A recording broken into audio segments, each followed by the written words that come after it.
Alhamdulillahilladzi arsala rasulahu bil huda wa dinil haq liyudhhirahu 'ala dini kulli wa kafa billahi syahida.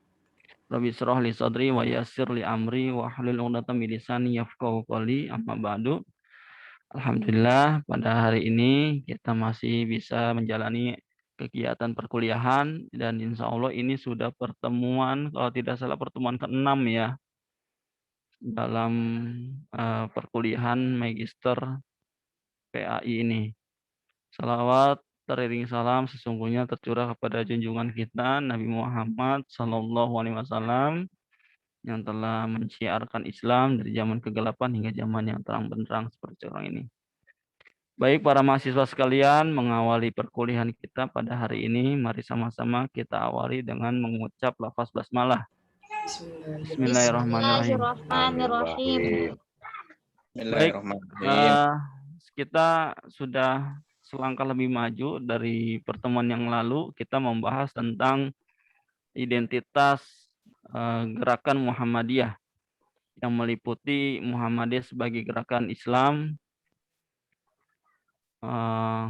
Muhammadiyah sebagai gerakan dakwah amar ma'ruf nahi mungkar, dan Muhammadiyah sebagai gerakan tajdid. Ya. Baik, para mahasiswa sekalian, kita lanjut saja. Saya serahkan kepada narasumber yang hari ini bertugas presentasi, ya Bapak Arifin ya. Iya Pak dosen.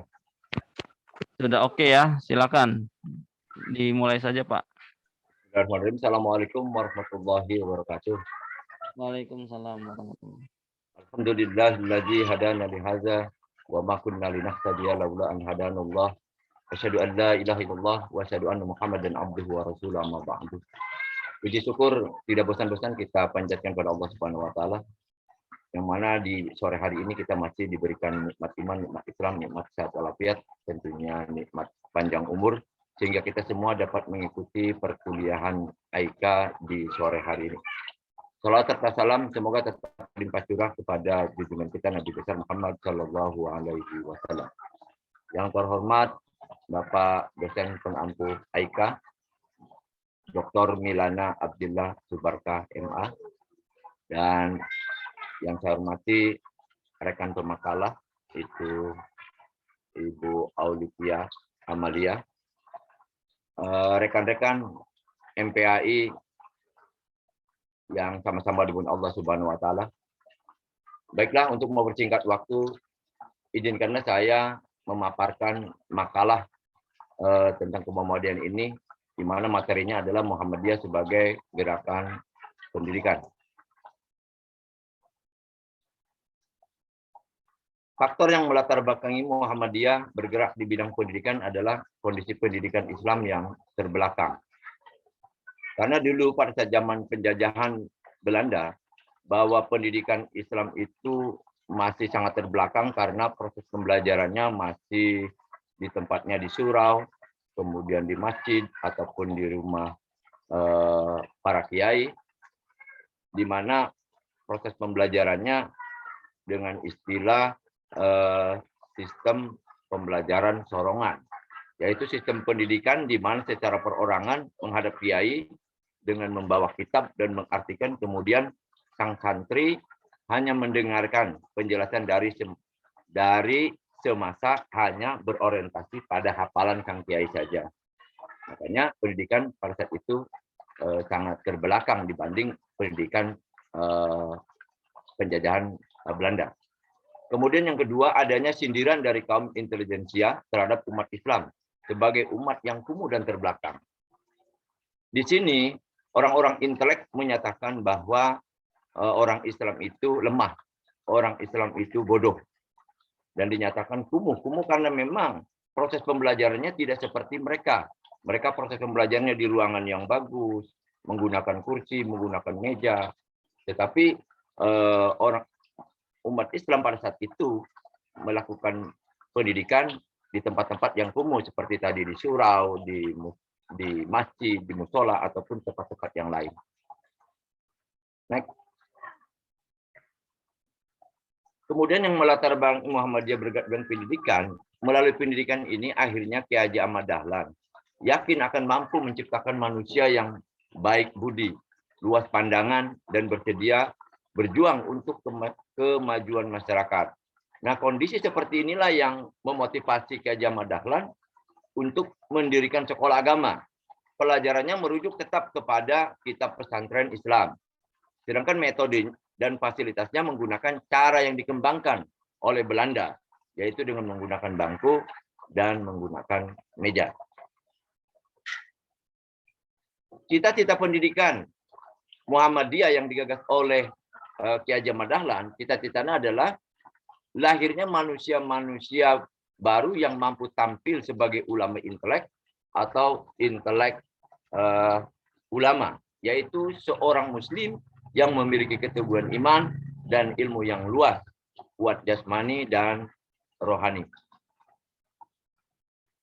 Nah, di sini ada banyak bentuk dan model pendidikan Muhammadiyah yang digagas oleh Ki Haji Ahmad Dahlan. Di antaranya adalah model integralistik atau menyatu, di mana model pendidikan ini menggabungkan kedua sistem pendidikan, pendidikan pesantren dan pendidikan kolonial Belanda. Karena dulu pendidikannya hanya pendidikan agama saja, tetapi pada saat disatukan, akhirnya masuklah mata pelajaran umum di pendidikan Islam. Kemudian model berikutnya adalah mengadopsi substansi dan metodologi pendidikan modern Belanda dalam madrasah-madrasah, yaitu dengan mengambil beberapa komponen pendidikan yang dipakai oleh lembaga pendidikan Belanda. Dari ide inilah akhirnya Ki Haji Ahmad Dahlan dapat menyerap, dan kemudian dengan gagasan dan praktek pendidikannya dapat menerapkan metode pendidikan yang dianggap baru saat itu ke dalam sekolah yang didirikannya dan madrasah-madrasah tradisional. Model pendidikan yang berikutnya adalah memberikan muatan pengajaran Islam pada sekolah-sekolah umum modern Belanda. Nah, Muhammadiyah baru memutuskan untuk meminta izin kepada pemerintah Belanda bagi orang Islam untuk mengajarkan agama Islam di sekolah-sekolah government pada bulan April tahun 1922. Nah, sebenarnya sebelum Muhammadiyah didirikan ini sudah diusahakan, namun baru mendapat izin saat ini. Dulu pun Ki Haji Ahmad Dahlan sudah mengajukan kepada pemerintahan Belanda, namun tidak diizinkan. Baru sekarangnya diizinkan untuk memasukkan mata pelajaran agama Islam ke sekolah-sekolah umum, sekolah modern Belanda. Kemudian menerapkan model pembelajaran kooperatif dalam bidang pendidikan. Kita dapat melihat bahwa proses pembelajaran kooperatif ini adanya kerjasama yang harmonis antara pemerintah Belanda dan Muhammadiyah. Keduanya sama-sama memperoleh keuntungan. Pertama, dari sikap non-oposisional, artinya tidak melawan, tidak membangkang terhadap pemerintah.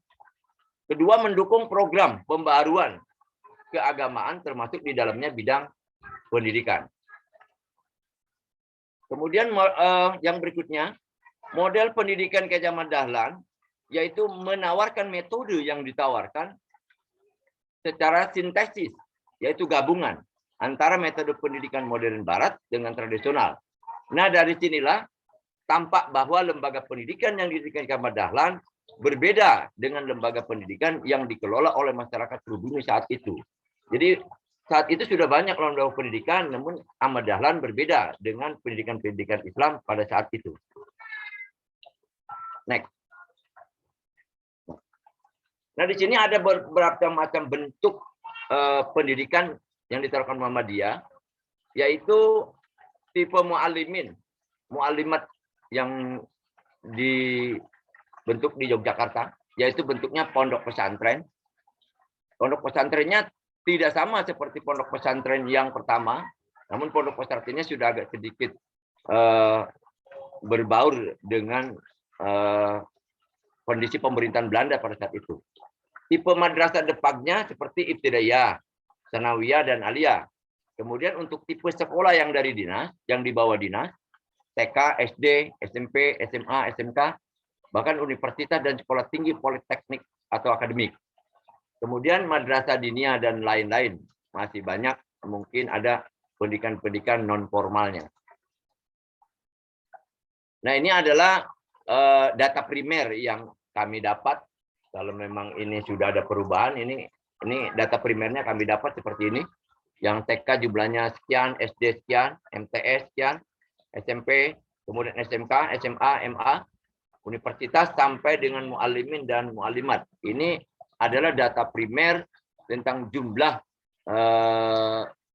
peserta didik yang ada di pendidikan Muhammadiyah.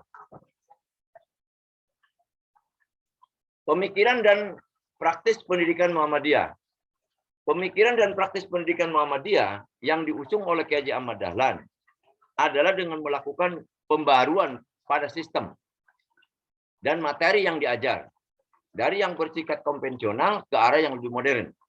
Juga melakukan pemurnian ajaran agama Islam dalam sistem pendidikan dengan memberantas kepercayaan masyarakat terhadap bid'ah, khurafat, dan tahayul. Karena memang pada saat itu bid'ah, khurafat, dan tahayul itu sungguh luar biasa menjamurnya. Makanya Kiai Ahmad Dahlan ingin merubah itu semua.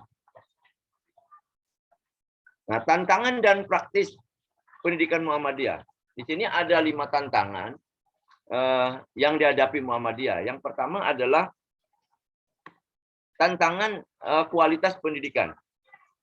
Maksud dari tantangan kualitas pendidikan di Muhammadiyah ini adalah di mana pendidikan Muhammadiyah itu berkembang sangat pesat, namun tidak dibarengi dengan kualitas, sumber daya manusia yang ada. Jadi kuantitasnya banyak, tetapi tidak dibarengi dengan kualitas, maka ini merupakan tantangan besar, di mana di situ kurang memberikan sumbangan dan inovatif bagi kemajuan umat Islam dan bangsa tentunya. Ini semua kualitas Muhammadiyah ini karena terlambatnya pertumbuhan kualitas dibanding dengan kuantitas, karena memang kuantitas dulu yang berkembang ketimbang kualitasnya. Tidak meratanya pengembangan mutu lembaga pendidikan yang ada di Muhammadiyah. Karena tidak merata, ini seperti itu. Maka untuk menjawab tantangan yang dihadapi Muhammadiyah tentang kualitas pendidikan yang dimilikinya, setara dengan kualitasnya, Muhammadiyah perlu melakukan upaya mengesahkan dan menghidupkan kembali Muhammadiyah sebagai gerakan pendidikan, pengembangan, dan pengolahan. Nah, dalam hal ini sudah barang tentu berarti harus adanya sinergitas antara kuantitas dan kualitas yang ada di pendidikan Muhammadiyah. Kemudian tantangan berikutnya, praktiknya berikutnya adalah permasalahan profesionalisme guru. Profesionalisme guru memang ini sesuatu yang sangat penting dalam dunia pendidikan. Karena proses pembelajaran tidak akan terlepas dengan yang namanya seorang pendidik atau yang dikenal dengan guru. Nah, guru dituntut harus memiliki profesionalisme. Namun kenyataannya yang ada di Muhammadiyah, kenyataan fenomena yang ada di Muhammadiyah, masih banyak guru yang mengajar tidak memiliki kualifikasi pendidikan yang dia ampuh.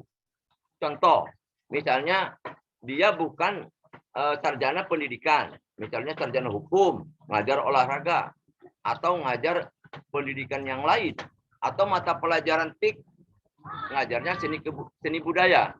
Nah, berarti ini kan tidak sesuai dengan profesionalisme sebagai seorang guru. Nah, ini merupakan tantangan yang dihadapi oleh Muhammadiyah, karena memang ini sulit untuk dilakukan, tidak semudah membalikan telapak tangan, karena memang masih banyak guru-guru honor yang memang tidak memiliki kualifikasi pendidikan seperti yang diharapkan Muhammadiyah. Kemudian tantangan berikutnya adalah masalah kebudayaan. Nah, masalah kebudayaan di era digital seperti sekarang ini sudah barang tentu yang namanya budaya mau tidak mau pasti terjadi pertukaran dan saling berbaurnya antara kebudayaan lokal dengan kebudayaan luar. Nah, dari sinilah akhirnya pendidikan di Muhammadiyah mengalami tantangan yang sangat luar biasa dengan adanya kulturalisasi. Maka tidak mudah masuk Hingga sangat mudah masuk pengaruh yang negatif bagi kebudayaan tersebut. Contoh, moral dan akhlak anak. Nah, karena adanya kebudayaan seperti sekarang banyaknya handphone, sehingga handphone ini merupakan kebudayaan yang tadinya anak mungkin sering banyak baca buku, akhirnya banyak melihat handphone dengan tontonan-tontonan yang tidak semestinya harus ditonton. Nah, ini akhirnya akan berpengaruh terhadap moral dan akhlak anak. Kemudian permasalahan yang berikutnya adalah strategi pembelajaran. Nah, strategi pembelajaran itu merupakan tantangan bagi pendidikan Muhammadiyah. Dewasa ini memang terdapat tuntutan pergeseran paradigma pembelajaran dari model tradisional ke model yang baru. Namun kenyataannya menunjukkan praktek pembelajaran lebih banyak menerapkan strategi pembelajaran tradisional dan pembelajaran baru. Hal ini agak berkaitan erat dengan rendahnya profesionalisme guru. Jadi memang permasalahan strategi pembelajaran ini memang agak sulit juga. Kenapa?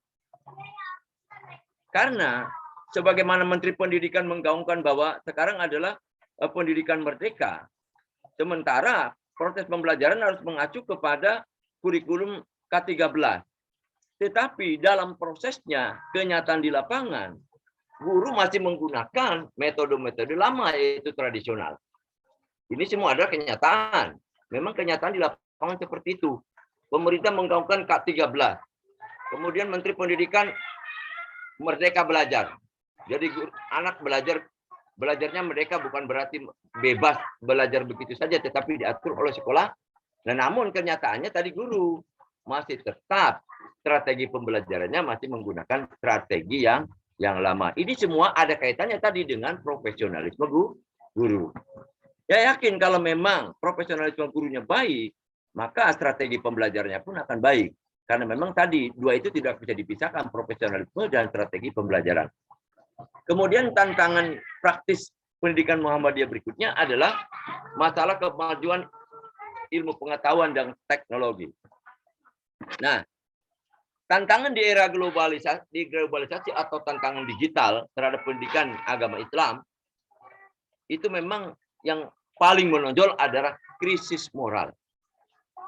Karena memang krisis moral ini yang sangat signifikan melalui acara-acara yang dilihat di media elektronik, baik di televisi maupun media massa yang lainnya, yang menyuguhkan pergaulan-pergaulan, contoh pergaulan seks bebas, konsumsi alkohol dan narkotika, perselingkuhan, pornografi, kekerasan, dan lain sebagainya. Hal ini akan berimbas pada perbuatan negatif tentunya generasi muda. Seperti adanya tawuran, kemudian pemerkosaan, hamil di luar nikah, penjamretan, dan lain sebagainya. Ini membuat peserta didik malas untuk belajar dan tidak punya integritas dan terjadilah krisis akhlak akhirnya. Nah, dampak negatif inilah merupakan tantangan buat pendidikan Muhammadiyah ke depan, karena memang ini adalah di era digital ini sangat sulit memang anak peserta didik untuk dipisahkan dengan yang namanya teknologi. Kemudian tantangan yang berikutnya adalah yang terakhir tadi tantangan pengetahuan teknologi. Mungkin itulah sedikit pemaparan tentang makalah Muhammadiyah sebagai itu pendidikan. Maka dari itu kami mohon kepada Pak dosen ataupun teman-teman untuk memberikan tanggapan ataupun menambahkan tentang makalah yang barusan saya paparkan. Saya kembalikan ke Bu Alif selaku moderator. Oke, terima kasih Pak Arifin atas penjelasannya. Teman-teman, apakah ada yang mau bertanya atau ada yang mau nambahin tentang Muhammadiyah sebagai gerakan pendidikan? Sebelum ada pertanyaan, saya sedikit berikan pemaparan ya berkaitan dengan Muhammadiyah sebagai gerakan pendidikan. Jadi dari awal berdirinya Perserikatan Muhammadiyah, memang Kiai Haji Ahmad Dahlan itu sudah berkecimpung dalam dunia pendidikan ya. Bahkan pada tahun 1911 dia sebelum berdirinya Perserikatan Muhammadiyah, dia sudah menjadikan langgarnya itu sebagai tempat untuk mentransformasi keilmuan kepada para murid-muridnya. Karena mengingat banyak masyarakat atau anak-anak di Yogyakarta pada saat itu tidak mampu mengenyam pendidikan. Karena pendidikan pada saat itu sangat langka sekali bagi orang-orang yang susah, yang miskin. Nah, oleh karena itu Kiai Haji Ahmad Dahlan bersikeras untuk bagaimana masyarakat miskin ini bisa tetap sekolah ya, sekalipun tidak melakukan pembayaran atau administrasi sekolah. Nah, dari itu maka Ahmad Dahlan concern fokus pada dunia pendidikan. Tadi sudah diungkap bahwa model pendidikan yang dikelola yang dilakukan oleh Muhammadiyah adalah model pendidikan integrasi, ya, mengintegrasikan ilmu agama dengan ilmu umum. Karena Ahmad Dahlan pada saat itu melihat keprihatinan ya, pendidikan pada saat masa penjajahan masih sifatnya dikotomi, terpisah ya, tidak utuh, masih parsial dan tidak semestinya kegiatan pendidikan itu mampu memberikan satu karakter kepada peserta didik. Ya, misalkan bagi mereka yang fokusnya kepada ilmu umum, ya, karakter saling hormat menghormati, toleransi itu nggak ada di antara mereka. Mereka fokusnya kepada ilmu-ilmu eksak aja. Sementara orang pendidikan yang dikelola oleh masyarakat pada umumnya pada saat itu sifatnya masih tradisional ya, masih tradisional sekali, belum ada kemajuan, belum ada media pembelajaran, belum ada, kemudian masih sorogan ya, masih liko ya, membuat lingkaran dan masih monoton, tidak ada perkembangan dan kemajuan. Nah, dari model pendidikan yang dikelola Muhammadiyah, alhamdulillah ini masih tetap eksis sampai hari ini.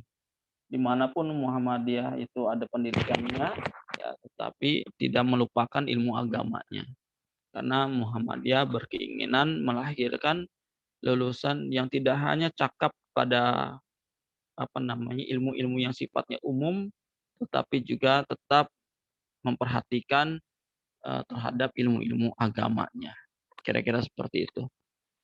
Nah, teman-teman sekalian, monggo yang ingin menanggapi atas presentasi yang sudah disampaikan oleh Bapak Arifin dan Mbak Amalia ya. Silakan, apakah ada yang mau menanggapi atau bertanya? Silakan teman-teman. Mohon izin apa diperkenankan? Boleh, Pak Nuraga, silakan. Ya, baik, bismillahirrahmanirrahim. Assalamualaikum warahmatullahi wabarakatuh. Waalaikumsalam warahmatullahi wabarakatuh. Ini alhamdulillah presentasi yang sangat menarik sekali ya. Khususnya saya yang masih outsider, masih pun berusaha apply. Jadi saya pikir sangat-sangat bagus itu yang dipresentasikan Kiai Arifin dan Bu Nyai Olivia ya, terkait dengan Muhammadiyah sebagai gerakan pendidikan. Mungkin yang saya khususnya tadi yang saya dapat insight itu dari bagian terakhir ya Pak Kiai Arifin yang mengenai tantangan dari pendidikan di Muhammadiyah. Ini tentunya kan saya pikir Muhammadiyah tidak cukup hanya bisa euforia atau nostalgia terhadap kejayaan atau suatu pembaharuan atau tajdid di masa yang lalu. Ya, Pak Kiai Arifin, dan itu sudah lebih dari 100 tahun yang lalu. Nah, kalau melihat perkembangannya apakah apakah kira-kira itu Muhammadiyah dalam konteks gerakan pendidikan ini perlu melakukan suatu tajdid tahap 2 gitu. Kalau kita bicara revolusi industri kan 1,0, 2,0, 3,0, sekarang 4,0 nih. Nah, ini perlu nggak nih semacam pembaharuan jilid 2,0 gitu kalau kita pakai istilah itu revolusi industri ini. Jadi mohon pandangannya dari Kiai Arifin dan Kiai Ia mengenai ini. Hatur nuhun, itu aja. Terima kasih Pak terima kasih, Nuraga Pak. pertanyaannya. Pak Luar biasa Arifin, monggo pertanyaannya, Tama. silakan Pak Arifin. Mohon izin Pak Arifin, mau Oh, nyambung ya. mengenai pertanyaan Pak Nuraga biar sekalian Pak. Oh ya, boleh. Karena sangat berkaitan. Tadi Pak Nuraga menyinggung Ya. mengenai pemaparan yang terakhir yaitu tantangan pendidikan. Ya, di situ dari pemaparan Pak Arifin kan sudah bisa memetakan itu tantangannya apa aja gitu kan, yang disebutin tadi. Nah, yang saya tekankan yaitu poin profesionalisme guru. Nah, di situ udah bisa dipetakan tantangannya apa aja, kira-kira apa dari organisasi Muhammadiyah sendiri atau kader-kader Muhammadiyah yang berkecimpung dalam organisasi, maksudnya yang aktif itu mempunyai solusi gitu kan, apa namanya, langkah-langkah untuk menghadapi tantangan itu, terutama yang kami tekankan profesionalisme guru. Karena kita kan ya siapa tahu saya punya sekolah nanti bisa saya terapkan gitu loh Pak. Terima kasih Pak. Baik, terima kasih. Ini luar biasa semua ini pertanyaan dua-duanya. Baik, terima kasih. Langsung saya jawab aja. Langsung Pak Arifin, monggo. Tantangan. Monggo, enggak Pak Arifin, monggo. Pak Arifin, monggo. Slide-nya buka. Slide yang terakhir buka. Oke. Yuk, silakan. Yang terakhir, masalah tadi tantangan ya. Baik. Tantangan Muhammadiyah sebagai gerakan pendidikan. Tadi sebagaimana yang sudah saya jelaskan, di sini memang tantangan yang harus dilakukan, terutama upaya yang harus dilakukan oleh pihak Muhammadiyah, diantaranya adalah upayanya adalah membawa pembaharuan dalam bentuk kelembagaan. Kelembagaan pendidikan tentunya. Jadi kelembagaan yang ada di Muhammadiyah harus adanya pembaharuan. Yang semula mungkin sistem pesantren menjadi sistem sekolah. Nah, kemudian memasukkan pelajaran umum kepada sekolah-sekolah yang mungkin yang sifatnya keagamaan disesuaikan dengan kondisi sekarang. Ya, kemudian juga Muhammadiyah harus mengembangkan lembaga pendidikan yang beragam. Jadi bukan hanya sekedar tadi yang dijelaskan, tetapi pendidikan yang harus beragam di sini adalah tingkat dasar hingga perguruan tinggi harus benar-benar berbentuk sekolah agama hingga yang berbentuk sekolah umum. Tadi pada saat saya menjelaskan di situ adanya kurangnya kebersamaan antara kualitas dengan kuantitas dengan kualitas. Jadi kuantitasnya diduluin, sementara kualitas diabaikan. Nah, salah satu solusinya tadi adalah dengan memberikan suatu persyaratan khusus di lembaga pendidikan Muhammadiyah apabila dia ingin mengajar di pendidikan Muhammadiyah melalui tes sesuai dengan profesionalismenya, bukan seperti yang dulu. Kalau yang dulu siapa saja yang mau ngajar, baik, yang penting mah dia bisa ngajar. Tetapi kalau sekarang sudah barang tentu dituntut harus memiliki profesionalisme sebagai seorang guru. Berarti dia harus memiliki kualifikasi pendidikan sesuai materi yang dia ajarkan. Nah, kemudian juga solusi yang terakhir adalah berhasil memperkenalkan manajemen pendidikan modern ke dalam sistem pendidikan yang terencana. Jadi Muhammadiyah harus memperkenalkan juga pendidikan modern, bukan hanya sekedar dia menyatukan model pembelajaran tradisional dengan model pembelajaran modern, tetapi dia harus melakukan perubahan dari sistem pendidikan yang sifatnya terencana hingga dari atas sampai ke bawah pendidikannya itu merata. Jadi jangan hanya di kota aja yang disuplai sama pusat Muhammadiyah, sementara yang di desa tertinggal. Nah, salah satu contoh kenapa tantangan pendidikan Muhammadiyah ini tertinggal, contohnya misalnya di desa. Di desa mungkin di kota, pendidikan Muhammadiyah dengan masalah kemajuan teknologi tidak jadi masalah. Tetapi kalau di kampung itu akan bermasalah. Walaupun mungkin Muhammadiyah memberikan support tentang sarana dan prasarana ke sekolah Muhammadiyah yang ada di desa, tetapi memang terkendala oleh tadi karena di pelosok jaringan itu tidak bisa dijangkau seperti yang ada di kota. Nah, kemudian yang ada kaitannya dengan tadi Pak Hasan, profesionalisme. Tadi profesionalismenya, jadi pada saat penerimaan pendidik yang baru, maka Muhammadiyah, lembaga pendidikan Muhammadiyah harus melakukan tes, dan tes itu ada dua, ada tesnya tes administrasi dan tesnya tes mungkin psikotes.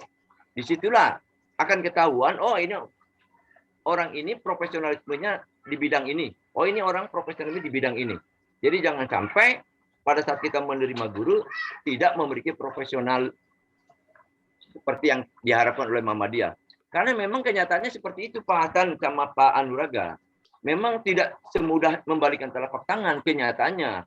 Baik di sekolah yang mungkin sekolahnya itu bertaraf internasional ataupun sekolah percontohan yang mungkin ada di wilayah saya, sekolah percontohan, tetap saja ada aja beberapa guru yang ngajar tetapi tidak sesuai dengan profesinya sebagai seorang guru, misalnya guru bahasa Inggris, guru matematik, atau guru yang lainnya. Karena memang itu mungkin terkendala dari kurangnya minat orang untuk kuliah di bidang pendidikan. Karena memang banyak profesi-profesi lain yang menantang di luar ketimbang profesi di guru. Karena kalau memang orang yang berpikirannya materi, orang tidak akan mau menjadi seorang pendidik kalau pendidikannya materi. Karena memang pendidik itu kalau di barat ini malah honornya nggak seberapa. Ya syukur-syukur dia di pegawai negeri, tapi kalau bukan pegawai negeri. Makanya itulah tantangan Muhammadiyah, bagaimana biar di sekolah Muhammadiyah tidak ada yang namanya guru yang tidak sesuai dengan profesionalismenya sebagai seorang guru. Mungkin itu dari saya. Mungkin Ibu Aulafia mau menambahkan, silakan Bu. Udah Pak Arifin cukup. Baik, berkaitan masalah perkembangan pendidikan, seiring berjalannya waktu pasti akan ada yang namanya peningkatan dari segi kualitas maupun kuantitas, ya. Apakah itu dilakukan oleh pemerintah maupun itu yang dilakukan oleh Muhammadiyah. Seperti yang terjadi sekarang ini, model pembelajaran blended itu sudah menjadi sesuatu yang biasa. Awal kita memasuki bulan atau masa pandemi di jilid pertama itu kan kalang kabut semua semua lembaga pendidikan ya. Tetapi termasuk Muhammadiyah ini harus bisa mampu menyesuaikan proses pembelajaran, kegiatan belajar dan mengajar apakah di sekolah maupun di kampus. Ya. Maka dengan adanya pandemi ini, ya, sumber daya manusia yang dimiliki oleh Perserikatan Muhammadiyah harus bisa menyesuaikan diri, ya, menyesuaikan diri. Nah, itu yang pertama. Yang kedua, Muhammadiyah juga akan terus berinovasi, ya. Alhamdulillah sekarang sudah mulai ekspansi nih pendidikan Muhammadiyah, tidak hanya dibuka di tanah air, tapi di luar negeri pun Muhammadiyah sudah mau memulainya. Bahkan di Australia itu ada Muhammadiyah melalui pimpinan cabang istimewa Australia itu Muhammadiyah memiliki beberapa hektar yang insya Allah itu akan dibuat perguruan Muhammadiyah di Australia. Dan insya Allah di Malaysia pun ada. Ya. Nah, artinya apa? Artinya tidak lagi melintas pada sekup tanah air saja, tetapi di luar negeri pun kenapa tidak? Ya, dengan adanya pendidikan Muhammadiyah, harapannya adalah dakwah Islam itu akan terus tersampaikan kepada masyarakat.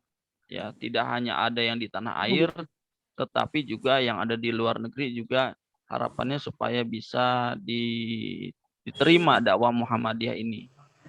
Ya, kira-kira seperti itu. Tentu akan ada peningkatan kualitas pendidikan yang berkelanjutan yang dilakukan oleh Muhammadiyah ya. Kemudian itu tidak Kira-kira boleh. seperti itu. Gimana? Ada lagi pertanyaan? Dan saya minta untuk data-data pemakalah ya yang berkaitan dengan jumlah amal usaha itu harus update tuh. Itu kayaknya data masih lama. Data lama. Jadi Tahun 2004, Pak. ya 2004. Oh, sekarang Iya. 2021. Iya, yang kita dapat di buku 2004. Ya, coba cari akun resmi Muhammadiyah yang bisa lebih update. Dan kemudian tantangannya tidak hanya ini. Saya kira banyak sekali tantangan yang dihadapi dengan adanya yang harus dielaborasi oleh pendidikan Muhammadiyah itu. Tantangan yang paling besar adalah melawan stigma negatif terhadap agama Islam. Ya, radikalisme, intoleran, ya, itu kan tantangan luar biasa itu bagi pendidikan Muhammadiyah. Bagaimana Muhammadiyah itu menyelenggarakan suatu pembelajaran atau aktivitas pendidikan yang sifatnya kultural, tidak mudah menjustifikasi, ya, tidak mudah tidak mudah memvonis satu kelompok atau dan seterusnya. Ini tantangan. Ya, di zaman sekarang ini salah ucap, salah nulis aja itu bisa dipidanakan. Jadi seperti apa model pendidikan yang bagaimana yang sekiranya bisa mengedukasi masyarakat. Ya, mulai dari model pembelajaran, strategi, kurikulum, sampai kepada sumber daya manusianya pun itu harus disiapkan untuk bisa melangsungkan pendidikan dengan adanya berbagai macam tantangan yang dihadapi di zaman sekarang ini. Ya, jadi itu tantangannya sangat berat sekali memang untuk bisa melawan stigma negatif terhadap agama Islam. Silakan yang lain. Silakan yang lainnya.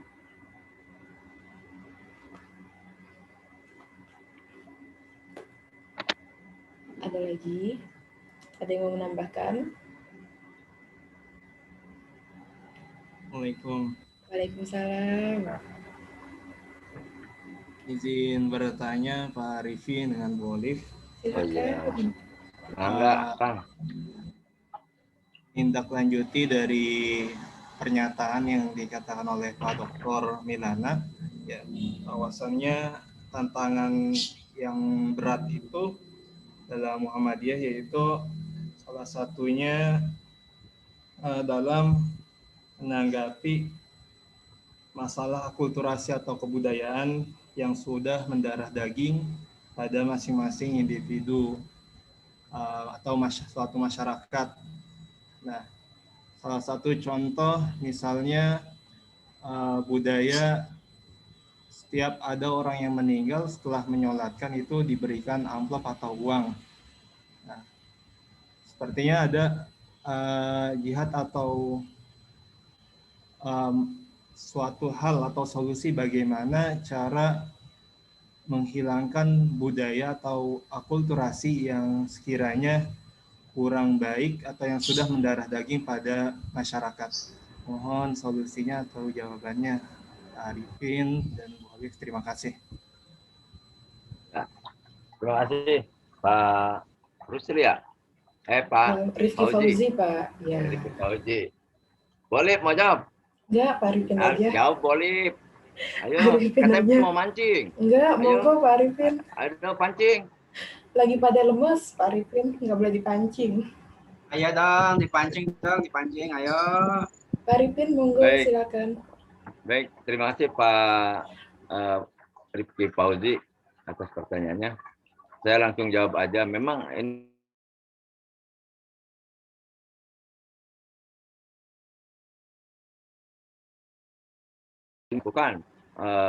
yang harus dilakukan adalah yang pertama, itu kita tidak langsung menjustis seseorang, itu dilarang atau begini.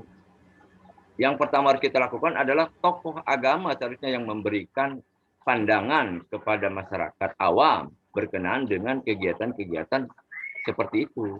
Karena dalam Islam pun tidak mengajarkan.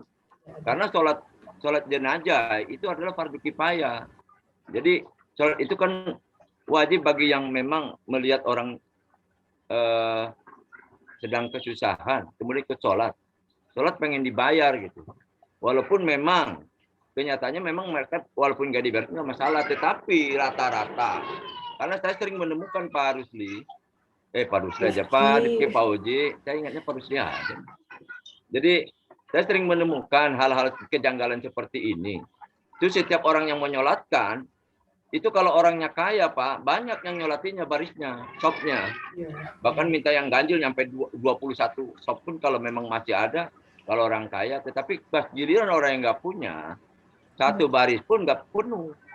Ya itulah kekeliruannya. Jadi upaya yang harus dilakukan yang pertama adalah tokoh masyarakat, tokoh agamanya dulu. Karena mereka lah figur yang dipercaya oleh masyarakat. Kalau kita misalnya, kalau saya misalnya memberikan nasihat, pasti dia akan beranggapan, kamu tahu apa katanya tentang itu. Karena saya udah pernah saya lakukan.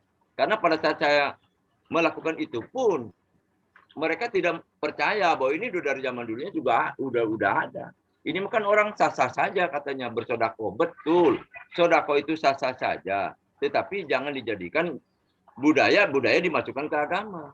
Itu tidak ada hal seperti itu. Karena upaya yang Bapak Uji maksudkan itu sudah pernah saya lakukan Pak. Karena saya di tempat saya, mungkin saya di situ pernah sering mengisi pengajian-pengajian bapak-bapak yang ya sedikit-sedikit tentang akidah, tentang berkenaan dengan ibadah makdola yang tiap hari dilakukan, saya sering isi. Tetapi ada tokoh yang ditokohkan, yang perkataannya kalau dia A, ngikut A. Walaupun salah, padahal saya pun pernah berdiskusi dengan beliau. Tetapi beliau mengatakan, ya sudahlah masing-masing saja. Biarkan saja orang mau sedekah ya sedekah, biarin aja. Kalau Pak Arifin nggak mau pakai ya sudah aja. Jadi memang sulit Pak untuk merubah budaya ini walaupun kita sudah melakukan itu semua. Padahal sholat lagi ngedoa, ada yang jalan ngasih amplop coba. Jadi tujuannya sudah lain. Saya yakin orang yang nyolatin itu udah tujuannya lain. Karena kalau pada saat tujuannya dia sholat nggak dikasih duit, ada yang nyeletuk Pak. Ini pun kejadian di tempat saya Pak. Pada saat saya sholat juga, pada saat nggak ada amplop, anak kecil dulu, nggak ada amplop. Akhirnya yang dewasa pun sama nggak tahu pelit ini nggak ada amplopnya begitu Pak ngomongnya. Jadi memang sulit Pak. Ya mungkin nanti untuk lebih jelasnya biar Pak dosen yang menjelaskan berkenan dengan bagaimana sih solusi yang tepat. Saya sudah melakukan hal seperti ini, tetapi tanggapannya mereka selalu negatif karena memang ya dicapnya seperti tadi lah. Memang saya sudah dicapnya Muhammadiyah. Saya memang enak saja nggak apa-apa lah disebut Muhammadiyah karena saya senang. Karena saya tahu bahasa Pak, saya senang disebut Muhammadiyah. Karena Muhammad itu Muhammad ada penambahan ya di situ namanya ya nisbat pengikut, berarti saya senang dikatakan pengikut Nabi Muhammad. Tapi kenapa antum mengatakan saya Muhammadiyah sementara antum dikatakan Muhammadiyah nggak mau? Saya senang. Seperti itu. Mungkin itu Pak. Kalau tidak puas nanti biar Pak dosen yang meluruskannya. Terima kasih Pak Arifin. Alhamdulillah. Baik. Oke, luar biasa semangat sekali Pak Arifin ya. Terima kasih atas penjelasannya. Jadi memang kebiasaan atau budaya yang dilakukan di masyarakat, apalagi yang bertentangan dengan ajaran Islam, itu jangan juga serta-merta kita menjustifikasi ya. Kita sebagai pendidik, sebagai pendakwah, kita harus tetap menampilkan sikap yang persuasif ya, sikap yang memberikan keteladanan ya, yang sejuk. Karena juga diingatkan dalam Al-Qur'an, ud'u ila sabili rabbika bil hikmah ya, sampaikanlah agama, pesan agama kepada mereka, pada masyarakat dengan hikmah. Ya, hikmah di sini kan umum ya, cakupannya luas sekali. Tidak juga kita memberikan sesuatu yang sifatnya frontal gitu. Tapi yang namanya dakwah itu kita butuh strategi, ya, butuh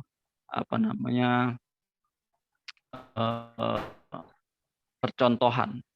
Saya teringat ungkapan dan pesan yang disampaikan oleh Pak A.R. Fahrudin, misalkan beliau ini adalah Ketua Muhammadiyah, pimpinan pusat di eranya Bapak Presiden Soeharto ya.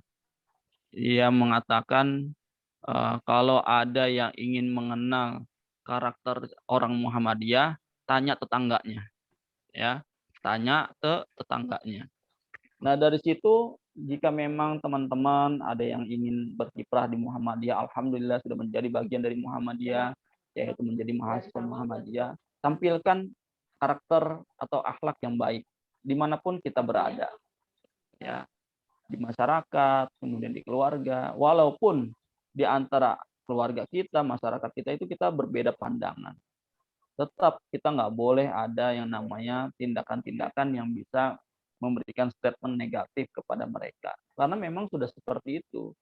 Budaya-budaya itu tidak bisa dihilangkan di masyarakat. Jujur, saya itu tinggal di daerah Pagedangan ya, satu desa. Saya masih tinggal di rumah mertua yang notabene itu budaya kultural seperti itu tuh lumrah bagi mereka. Dan tinggal sikap kita seperti apa. Contoh misalkan dalam praktek ibadah sholat subuh misalkan. Ya kan. Bagi kita yang tidak menggunakan kunut, ya kan, ya kita anggap sholat kita sah. Dan bahkan kita agak ragu, segan juga kalau ketika tidak diminta untuk jadi imam, ya kita jangan sok-sok tahu jadi imam. Ya, silakan kita persilakan pribumi yang ada di sana dulu yang jadi imam. Kan banyak tuh viral di sosmed dilarang bagi imam yang tidak membaca doa kunut. Ada tuh di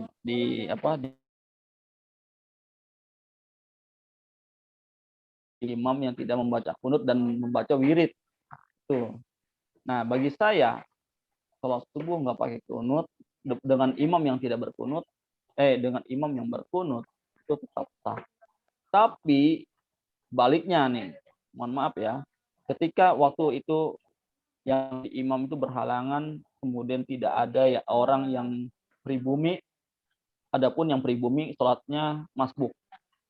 Mau nggak mau saya jadi imam atau ada rekan saya juga tetangga lah, dan dia juga setiap sholat subuh nggak berkunut misalkan ya, sholat subuh jadi imam, lalu si yang pribuminya itu masbuk. Ya. Nah mereka sholat lagi di belakang, menganggap sholat yang dilakukan tidak sah karena nggak pakai kunut. Ya, kita jangan frontal juga, ya nggak apa-apa. Kita nggak usah ikut-ikutan, nggak usah memberikan reaksi apa-apa. Bagi kita pendidikan yang baik adalah dengan akhlak, dengan keteladanan. Ya, saya kira yang bisa dilakukan melalui lembaga pendidikan dengan adanya budaya seperti di masyarakat, kita jangan mudah untuk memprovokasi ya atau memberikan statement negatif, ya itu masing-masing saja. Tinggal bagaimana usaha kita itu adalah dengan memberikan contohan. Ya, dengan begitu insya Allah makin banyak yang tertarik dengan kita. Bukankah Nabi Muhammad SAW itu juga menyampaikan dakwah dengan perbuatan, dengan akhlak. Sehingga banyak juga yang masuk Islam karena akhlak Nabi Muhammad SAW. Ya, itu pendidikan yang bisa disampaikan mungkin melalui lembaga pendidikan yang ada di Muhammadiyah, itu mengembalikan ajaran fikih ya, atau fikih jenazah, fikih sholat dan seterusnya, itu mengembalikan pada asalnya. Ya, mengembalikan kepada asalnya, arruju ila Quran wa sunnah.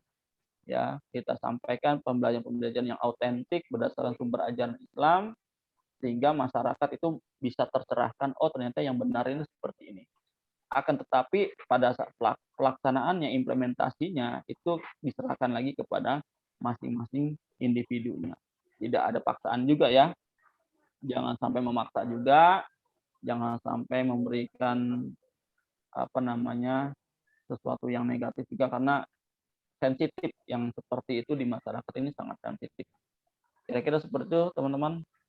Waktu menunjukkan jam 5, saya kira itu aja ya pertemuan kita.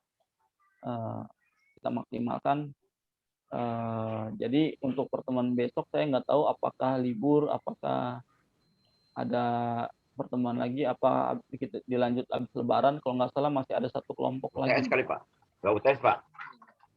Kalau berdasarkan silabus yang saya sampaikan, apakah ada satu kelompok lagi apa langsung UTS? Kayaknya UTS Pak. Masih ada kelompok 7 Ada. Pak dosen. Oh masih ada. Oh masih ada. Bulala. Oh Bulala ya. Bulala dan saya Maksudnya. maksudnya. Pak Tapi kan berapa pertemuan berarti? Sekarang pertemuan ke-6 ya. Itu jadwal akademiknya berarti setelah lebaran langsung UTS gitu. Gimana? Oh, itu kurang paham Pak Dokter, apa yang ke-7 itu setelah lebaran atau sebelum, ini kurang Saya paham. sih coba saya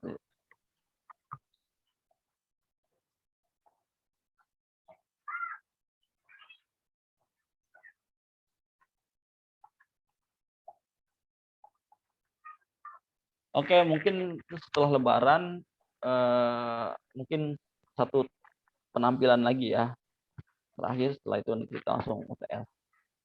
Ya, nanti mekanismenya seperti apa UTS itu nanti saya sampaikan pada saat pemaparan makalah terakhir. Jadi kita masih ada satu bab pembahasan lagi ya berkaitan dengan AIK. Setelah itu baru kita UTS gitu. Berarti fix ya, pertemuan besok udah nggak ada perkuliahan lagi. Sudah fix, sudah deal. Insya Allah kita berjumpa lagi di Syawal ya. Di Syawal kemudian melanjutkan diskusi kita berkaitan dengan AIK. Nah, teman-teman, saya kira itu pembelajaran atau perkuliahan tentang Al-Islam dan Muhammadiyahan berkaitan dengan Muhammadiyah sebagai gerakan pendidikan. Mudah-mudahan ini bisa memberikan pencerahan, memberikan satu